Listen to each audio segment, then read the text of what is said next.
Hey guys, and welcome back to my channel. Here's another intentional chat with your girl, Nikki Nicole. Hi, it's your girl, Nikki Nicole, and welcome back to my channel. You know what I'm going to ask you to do? Hit that subscribe button. That way we can stay connected, and as soon as new videos are uploaded, you'll be the first to know. And if you don't mind, hit like and hit share. That way I can get connected to other people and they can share in this journey with all of us. So I'm coming to you today because April the 11th through April the 17th was declared Black Maternal Health Week. And why is that important and why is that significant? That's important and that's significant. That is important and that is significant because there is a gap in our healthcare system and a disparity in pregnancy-related mortality when it comes to women that looks like myself. Our president, Joseph Biden, did a proclamation on Black Maternal Health Week on April the 13th, 2021. And I won't read all of it, but in part it says, in the United States of America, a person's race should never determine their health outcomes, and pregnancy and childbirth should be safe for all. However, for far too many Black women, safety and equity have been tragically denied. Ensuring that all women have equitable access to health care before, during, and after pregnancy is essential. The Biden-Harris administration is committed to addressing these unacceptable disparities and to building a healthcare system that delivers equity and dignity to Black, Indigenous, and other women and girls of color. Healthcare is a right, not a privilege, and our country needs a healthcare system that works for all of us. And how true is that?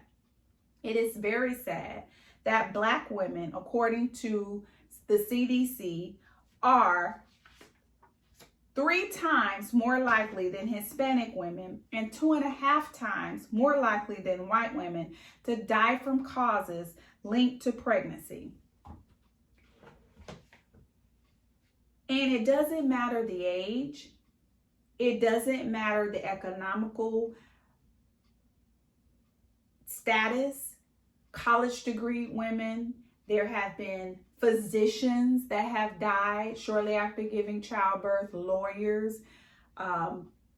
people with jobs, young women in their late teens, early 20s, single, married, it doesn't matter. There is definitely a gap in our healthcare system and a clear disparity when it comes to women of color as it relates to pregnancy mortality. For those of you who are newer to my channel, I am a registered nurse and I have been one for 21 years. And I started my nursing journey working at a local hospital on their antepartum unit. And that unit was basically for women who had high-risk pregnancy issues and they had to stay in the hospital until they delivered and or short stay, like went to the doctor at abnormal fetal monitoring and they wanted to be kept overnight. So mother and baby could be monitored, make sure everything was okay, all the way until somebody preterm labor and needed to be on strict bed rest and stay in the hospital. So I got to see, unfortunately, firsthand some of the disparities that we're now discussing. And that was 21 years ago. And it's still happening today. Why? Why is it happening? What are we doing to improve the mortality of women that look like me when they become pregnant, during their pregnancy, and after childbirth? It's great that the Biden-Harris administration did this proclamation, but what are you doing to help fix this problem? How do we reduce disparities in pregnancy-related mortality? One, listen to the patient. You know when something doesn't feel right. It's your body. I've been with this body 42 years now. I know when something's off. I know when I don't feel right. I'm very short of breath, extremely weak. I don't think that I got out of the bed until like day 5 of after having him. I wasn't released from the hospital for about 2 weeks after having him. That's how sick I was. And nobody listened to me initially. It took them days to act upon what I was saying. And I believe my age and my race played a large part in that. I can remember calling one night overnight in the middle of the night for somebody to come down and help me to the restroom and being told, you're 5 days post-op. You should be able to get out of the bed. What if I got out of the bed? I was weak. I could barely walk. And I fell and hurt myself or hit my head. Or a clot dislodged and traveled. I had just had major surgery. Nobody cared. I was 5 days post-op, so I should be able to get up and go to the bathroom on my own. So we can start there, listening to your patient. They know when something's not right. If they come in and say, haven't felt the baby move all day, don't take it as if there's just a overbearing new mom and they don't know what they're talking about. Or I can't breathe, or I have swelling. Oh, that's a normal part of pregnancy. I have a girlfriend who was going to the doctor, but nobody noticed the unusual swelling in her face, her hands, her legs. And we prompted her, you need to go back to your doctor. You need to get them to check this out. They ended up transferring her to another healthcare system because her blood pressure was so high and the amount of swelling at the stage of her pregnancy. A woman who looks like me ended up having her baby early, and both of them staying in the hospital for quite a while after she gave birth because of different complications they both experienced. What happened? Where was the breakdown from the first healthcare system that treated her? Why didn't they catch that? Why didn't they adjust her care plan? Get treatment in early? Could her preterm labor been avoided?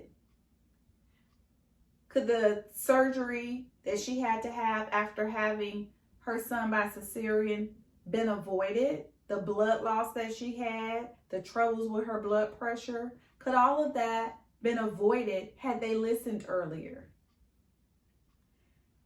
Another thing that I think that they can do to reduce the disparities in pregnancy-related mortality for women that look like me is, first of all, address that there's a bias in the first place.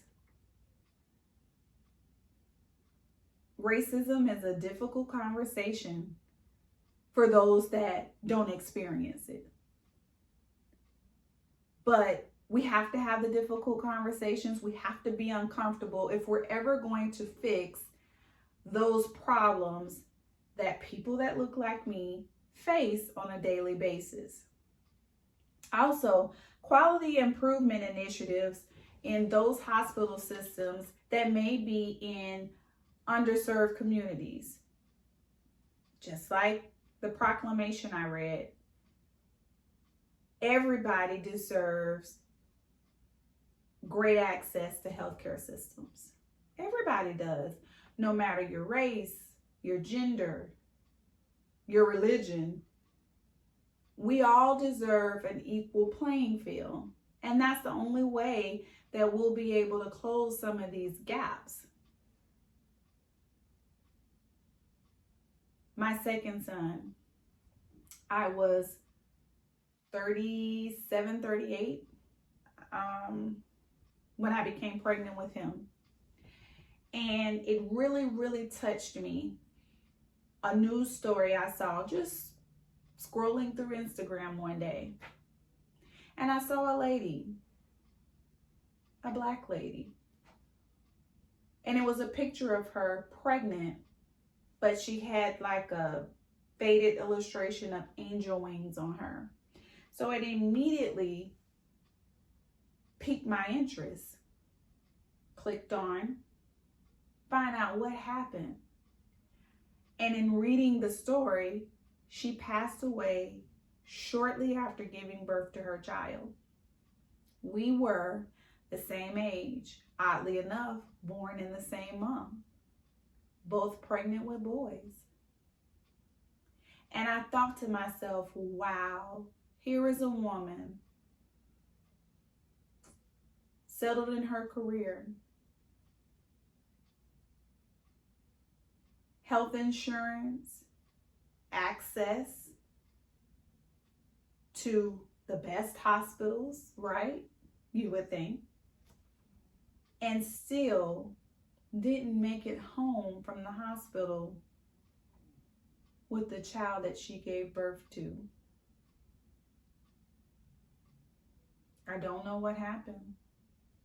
I don't know the circumstances. But what I do know in her story, her fiance was advocating for this very thing I'm talking about, and still to this day advocates for better healthcare access, follow through, and treatment for African American women during pregnancy and childbirth. And his goal is to decrease more women experiencing what his fiance experienced. So, Black Maternal Health Week, April 11th through April 17th. Black mothers matter. We're not saying that mothers of other races do not matter, but what we're saying is Black mothers' lives are in danger far more than their counterparts. So what can we do to close the gap, to resolve the disparities in the healthcare system? It's your girl, Nikki Nicole. Don't forget to hit the subscribe button, like, and share. Until next time.